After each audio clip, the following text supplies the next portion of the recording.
Morning, welcome to Sales TV again. It's the first one of June. Welcome to June, getting into the summer holidays. Have we missed summer? Burning question, but we're not here to debate that. Welcome, we're back at Cranfield Grenville Turner Studios. Great team here behind us keeping this going. Really excited today to talk about AI. You're going to go, well, not another one, but this is really topical. We're very, very lucky to be joined by Steve Burton. And we've got Alex remotely as well. So if we could welcome those guys in. Good morning, Steve. How are you? I'm all right. I'm very good, thank you. I must say I'm rather impressed with your studio. It must be the best studio on LinkedIn Live. And I know you stopped short there, quite rightly, but possibly one of the best looking presenters as well. Maybe when's Philip Schofield joining you? Is he joining us this morning? Or? So, Steve, can you introduce yourself and tell us who you are? Yeah, so I run a outsourced sales agency. We've been doing this globally for the past 10 years for a lot of the largest tech companies in the world. So we provide top of the funnel support for outsourced sales agencies, as well as sales training and sales recruitment. And that's how you and I have met Andrew in the past, through various different discussions around sales training and what's working in this day and age. So yeah, that's what we do. Hit me up on LinkedIn if you want to talk more about that later. Excellent. And how does this conversation come around? Because we've been talking about a couple of things, but then something boiled over, and we've had kind of like also a coincidence. So your friend's experience, and then something happened to me last week. But so how did we get to this conversation? What happened to your friend? Well, before we get to that, I've been keeping my eye on the implications of using AI on top of the funnel and outbound for a long time, because it affects my business. So as well as that, I've got a group of about 200 fractional sales executives and coaches that we debate this sort of stuff all the time in a group chat. And then recently, well, we're always thinking, you hear about it, you see people saying they can do things, and there's little examples on LinkedIn here and there and snippets that people go viral and people get irate about. But it's never actually happened to me. No one's ever called me. I've never received a pitch from an AI bot or anything like that. And then recently, a friend of mine got a call. So it was on his mobile phone. It was a local presence number in the US. And it was an outbound sales call. And he went with it. He recorded it because he knows it's something that we're talking about. It's topical. And he sent me that call and said, Steve, what do you think of this? What are the implications to you? What are the implications to your group? What are the implications to sales? Which is quite a large question, really. But and I just, I laughed and said, yeah, it's pretty cool. Posted it in the chat. Then everyone just started talking about it. One of those people being Andrew. So that's led us to having this conversation today, because I don't know how many people have experienced this yet or what their thoughts on it are. But there is implications in terms of nuisance calls, privacy, salespeople's jobs, all these things.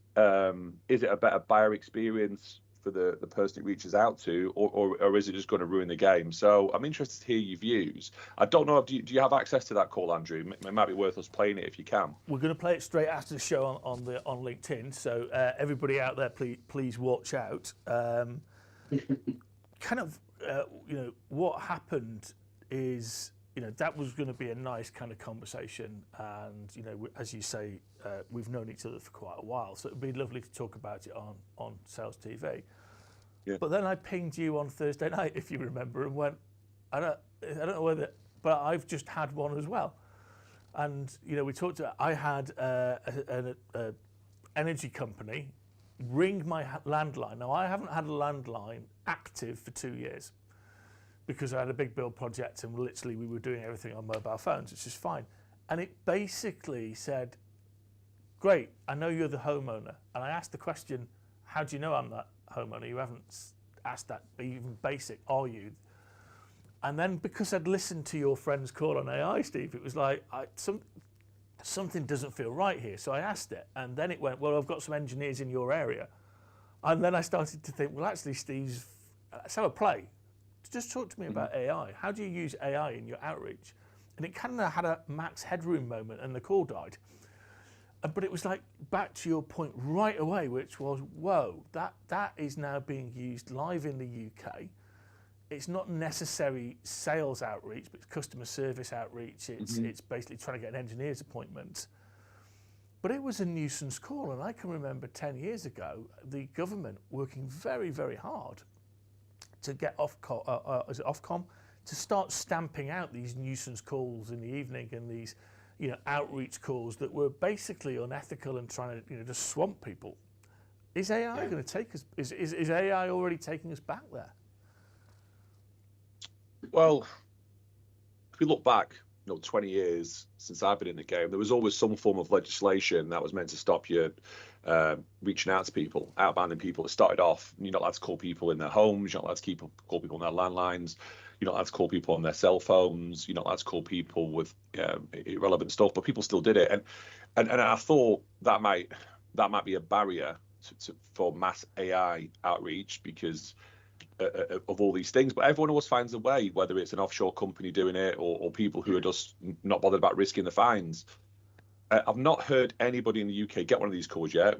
Stranger, you're the first person, Andrew. I don't know if they singled you out or something, but especially to a home phone, which then sort of thinks, one of these AI bots going to call my granny? Is one of them going to call my mum? Because what sort of people still, you've got a landline. So go on, Alex. I had one of these calls a couple of weeks ago. I'm pretty sure I've had more than one, but I remember one. I was just coming home, walking to the front door. The mobile phone rings, so not the landline. Don't have a landline anymore, actually.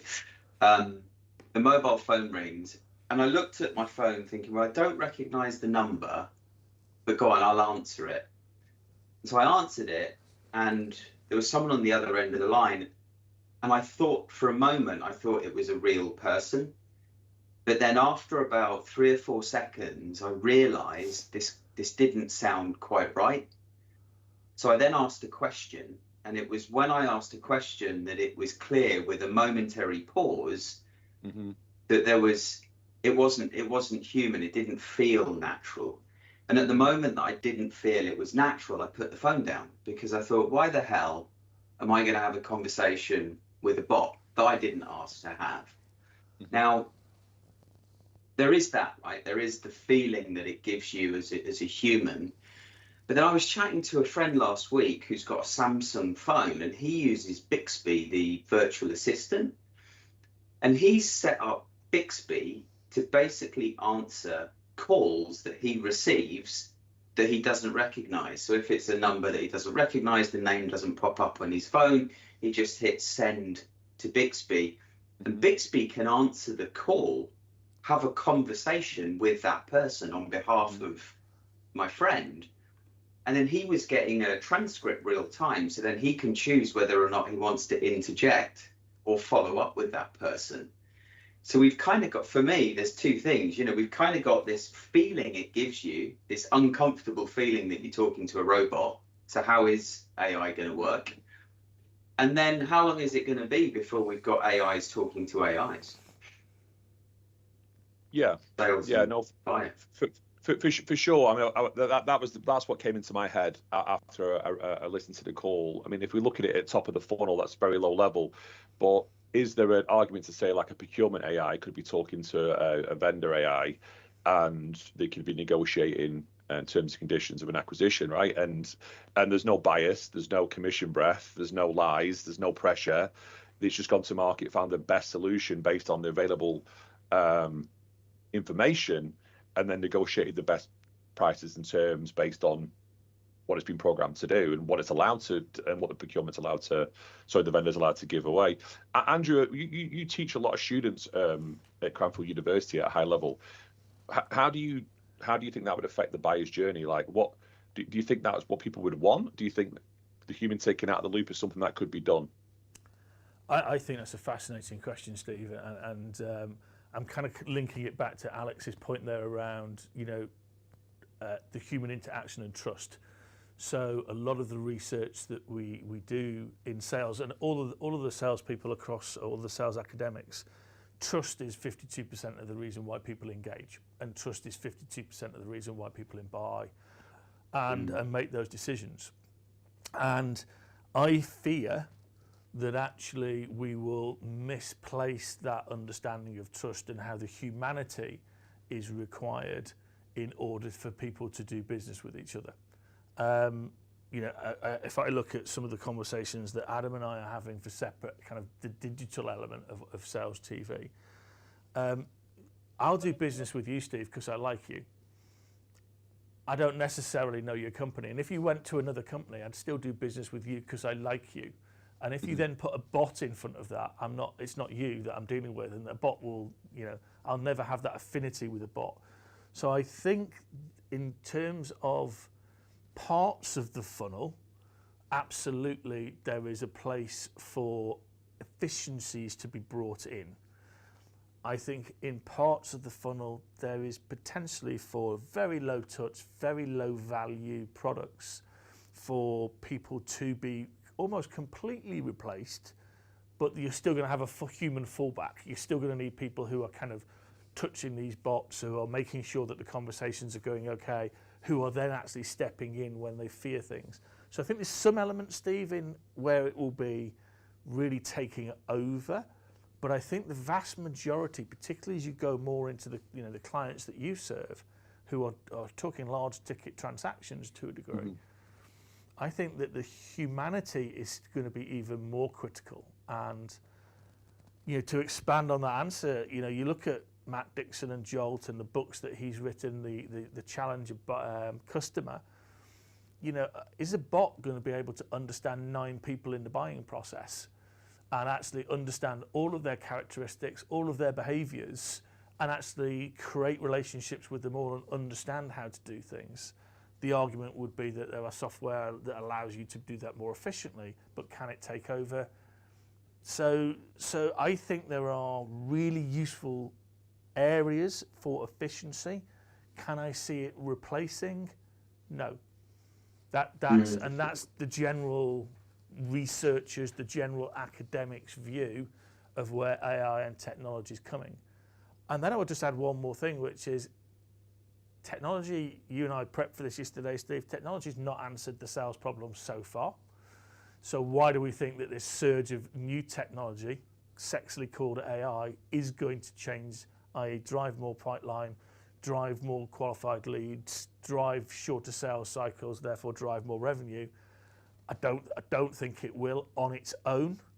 And again, that's the general consensus. And then the other challenge is any of this going to be additive to and empower salespeople as opposed to entrap them? Because their sales role is the most stressed. It's the most likely for burnout. 66% of people report stress levels and burnout levels. And that's because we've layered technology on technology on technology and put them in a lovely digital prison box and said, we'll measure everything that you do, but we won't necessarily measure the quality. So hopefully that gives you, I don't fear the salesman is dead. In fact, actually, a colleague that we know said the other day, Steve, actually, is it the death of sales technology? Have we gone too far and all of a sudden the light bulb goes on? Very long-winded answer to a very simple question. Sorry, Steve. Oh, no, I completely agree with you. I mean, if we just take it back to the top of the funnel, new business outreach, in the last 10 years, there's been a lot of tools brought to market that's meant to optimize results. Email automation, power dialers, multi-line dialers, cadence builders, all this sort of stuff. And in my previous life, when I was training companies, it didn't matter whether I was in Australia or America or South America. When I was brought in to do training, after doing an initial needs analysis, it was never what we thought was needed. It always tracked back to the basic fundamentals, not being high level and having to work on that. And if you just pile on technology on top of bad practices, you're actually just amplifying bad practices. So it's just a poor experience for the buyer. So technology used in the correct way is great, but it's not the answer to the majority of the problems. I mean, if you take the human out of the loop and put a bot in, and that bot or that AI can deliver a message, again, with no bias, and have all the information that the buyer needs to make a decision perfectly at his fingertips, that may change. But I do have worries that, again, the AI tools are just going to be used to amplify bad practices again, and then that just annoys buyers and stops them reacting to new business outreach and then just taking the time to come inbound at a later stage. So that's where I am at the moment in terms of implications. Also, I do have some worries about data privacy. I mean, we speak to a lot of senior IT security leaders, CISOs, CTOs. I mean, I don't know how they're going to feel about speaking to an AI, even though they're very technically proficient. Like, how are they going to feel about giving information away about their situations, painting challenges to a AI that then needs to process that information and store it somewhere. So I think there's some implications in that space as well. I don't think it's ready to take over yet, but I mean, I do see some positives in the buyer journey. Like I've mentioned, if a buyer can deal with a piece of technology that has no bias, it doesn't have an agenda, they're not under pressure, they don't have to discount unnecessarily, and they have all the information. Because if we look at a sales, what is a salesperson this day and age? Like, 20, 30, 40, 50 years ago, there used to be subject matter experts that you were relying on a salesperson to guide you and also potentially help you implement a product to be successful. Mm-hmm. But now we have pre-sales, post-sales, customer success, sales engineers. So what's the salesperson's job? Like, if you look at your days at Dell EMC, Andrew, like, are the people in the field still doing the same job as they were 10, 15 years ago? Like, what is the need for that person at the moment? Again, if you look at human interaction, are they just great relationship builders? Like, what is the role of a salesperson if we take them out of the equation and put a bot in? What are we losing? I think that goes back to a lot of work that Neil Rackham did. So everyone may well know Neil Rackham in terms of the viewpoint that he actually did spin selling, and at the particular time, I mean, I think he did something like 2,000-3,000 sit-ins on sales calls, which was phenomenal considering we don't have technology at that point. He literally had to have his team get on planes and go and sit in customers. And his prediction was that obviously the 2000, the internet of everything would change the world and the way that we would do things. And if you think about a distribution of sales deal sizes and complexity, very, very simple at one end, and then there was the midterm, which was the underappreciated need, and then super highly complex at the other end. And what his suggestion is that actually that middle bit where there was a huge amount of people, where people like you and I, Steve, would go in and talk to customers and find that underappreciated need, what was happening there is that the internet would drive that, and it would basically turn a frown. So there would be a lot of work that was required technologically in this low touch, low value, mass market kind of outdoor, and a lot of highly complex salespeople. And stick with it, there is an answer here. What the internet didn't do is allow people to self-diagnose. So all this bit in the middle ended up in no result, no deal, because actually people went onto websites and tried to diagnose. They went on and they couldn't find the answers, but they didn't trust salespeople. So now there's this bit where salespeople not need to be, like, as you say, walking brochures. What they need to be is, okay, let's really get to the root cause of your problem. What are you trying to do? How do you make your business go faster? How do you reduce the risk on your brand? And these are some of the ways that we can do it. And you're not going to get that information by just looking at a website or just comparing all of these things, because there's so many different moving parts to it. So if we then look at the risk, God, sorry, Mike. Yeah.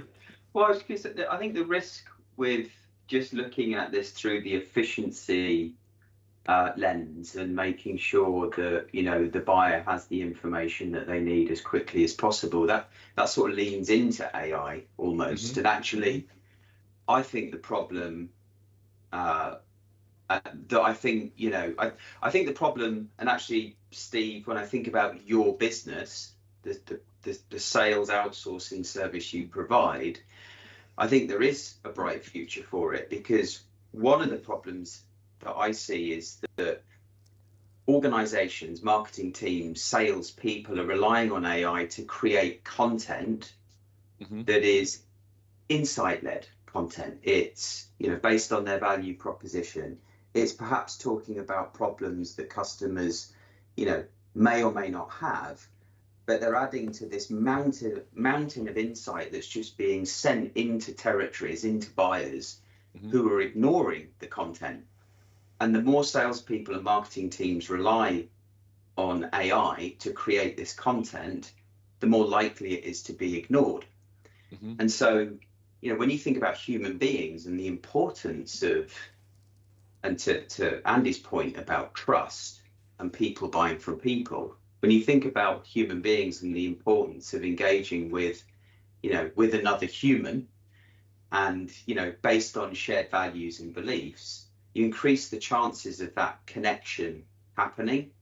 And so I think that if organizations can move away from this idea of searching and qualifying the 5% of people that might be in market for their solution today, and actually think about their audience, their territory, as real people, and engage with them on those shared values and beliefs, then that's the difference. That's the competitive advantage for tomorrow, not the fact that my technology does this and my solution does that. Yeah, I completely agree with what you say. I mean, the issue I see with my clients, a lot of my clients, is they're getting assessed on a quarterly basis, and under so much pressure, they do not have the time to invest in building up that community in their territory and engaging with them at the right time with the right messaging and providing a point of view for long-term success. They really don't. CROs are getting fired every 12 to 18 months. VP sales not far behind, so they're under massive pressure, and that's why people are looking to optimize and put outreach on steroids and just turn it up and be faster, because they might not have a job in 6 months, and that's really the issue with the market.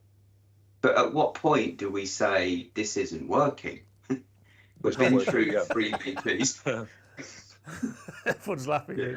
Yeah, it's like the lunatics have taken over the asylum, isn't it? It's like D-Day tomorrow, which is obviously not belittling D-Day, but if you look at A Bridge Too Far, that classic Sean Connery, as the lunatics come out of the woods and he goes, do you get the impression that people know what I don't? And that's the point I think we're all kind of covering, isn't it? Is that, to Steve's point, sales, the answer is, well, people aren't in role long enough, therefore we've got to find something that defines success whilst they're in that time period. Or do we actually, Alex, to your point, go, hang on, the definition of insanity is trying to do the things that we've always been doing but faster. Maybe we should look at more sustainable ways of figuring out how we have a sustainable sales ecosystem. Well, sorry, go on, Steve. I sit on client onboarding calls all the time, and I have that conversation with them. Let's plan this out in the long term, and they're like, well, what are you going to do for me this quarter? But that's it. Yeah. That's the pressure people are under. But when has it ever been any different? When have salespeople never been under massive pressure to hit numbers in a set period of time? Everyone's assessed. Everyone wants to give long-term value, but everyone's looking at a quarterly number. So the difference, I think, years ago, as a good salesperson, you could manage expectations up. The times that I would be managing my forecast, right? The things that would go in my forecast would be the things that I felt really were going to close, not keep my manager off my back.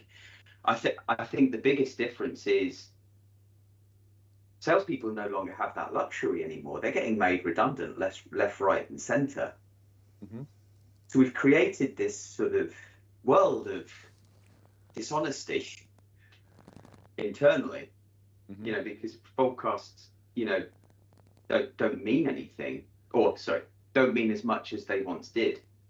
I really feel for you in your role, because you must constantly be having to battle that between, your client and what their expectation is that quarter versus what could be delivered in time if you were more strategic, or if they were more strategic about the approach.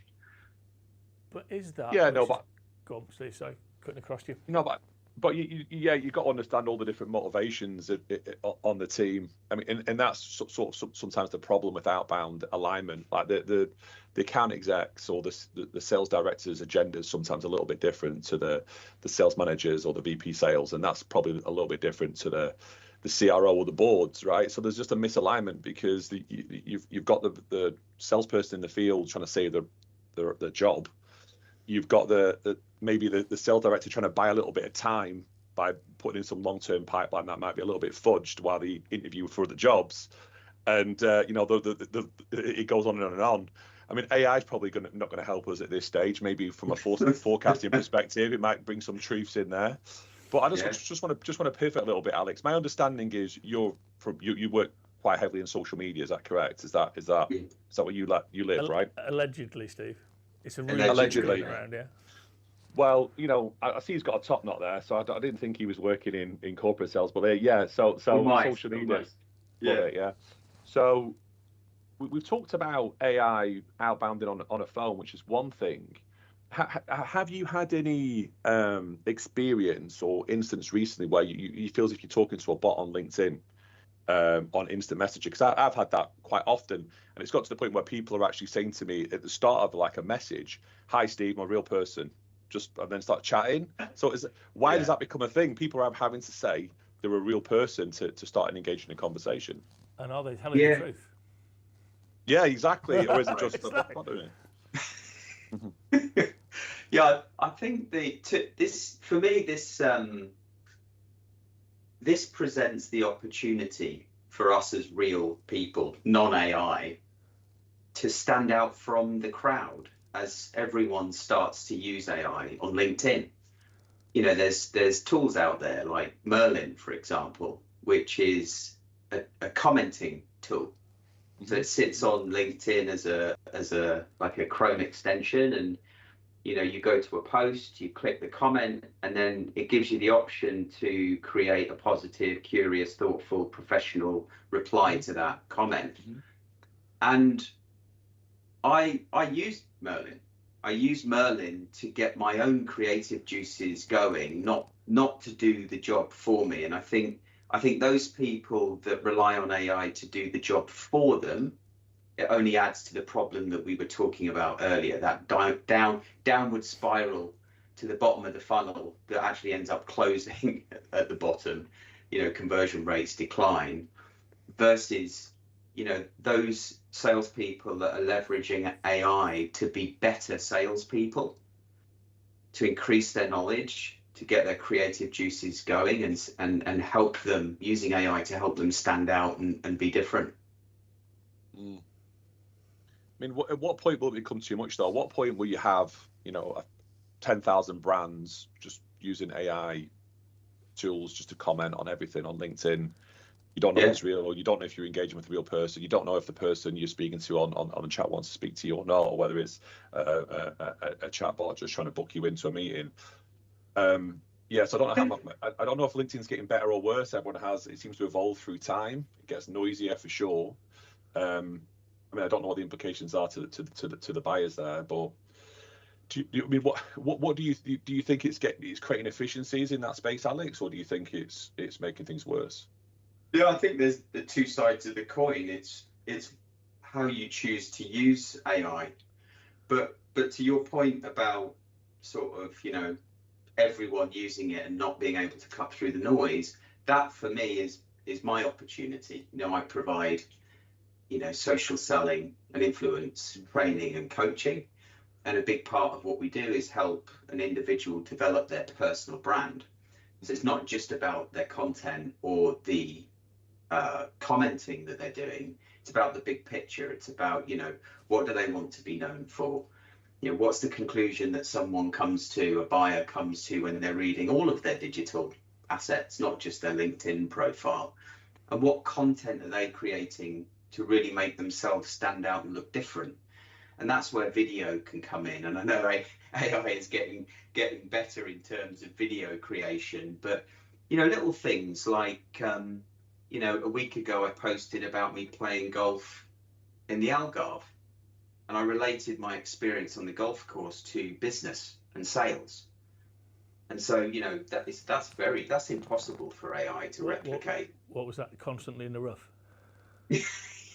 Sunday was constantly in the water. Constantly in the rough, and life's a bunker. Listen, guys, we've got to wrap up here, and I know, Steve, you've got a packed day, so I want to thank you for coming on and doing this episode. I think we've just scratched the surface here, so I think it would be great to go out, Steve, to the network and the WhatsApp group that you run, and let's ask them to get engaged in this, and let's ask them to come out and let's see what their customers and networks think about this, and maybe we could do jointly a Cranfield Sales TV really big, deep investigation into the impact of AI on sales from the people who are very closest and most important. So, Steve, thank you so much. Really want to have you back because this is just brilliant conversation. Alex, yeah, pleasure. Absolutely brilliant to have you here as well. Well, physically, not so much these days, clearly, because you're out in the Algarve playing golf. So what a great life that is. What I do want to say to everybody out there is this is a really interesting topic. Actually, Cranfield itself here is doing a whole series of things around AI. So what we'll do with Toby and the team and Javier is see how we can bring all this together, work with Stephen and the entire network. But what I want to do is thank you all for a great session, and we look forward to seeing you again next week and also this afternoon if you want to join into the midday show. See you soon. Bye-bye. You guys. Cheers. Nice to meet you, Steve. Nice one.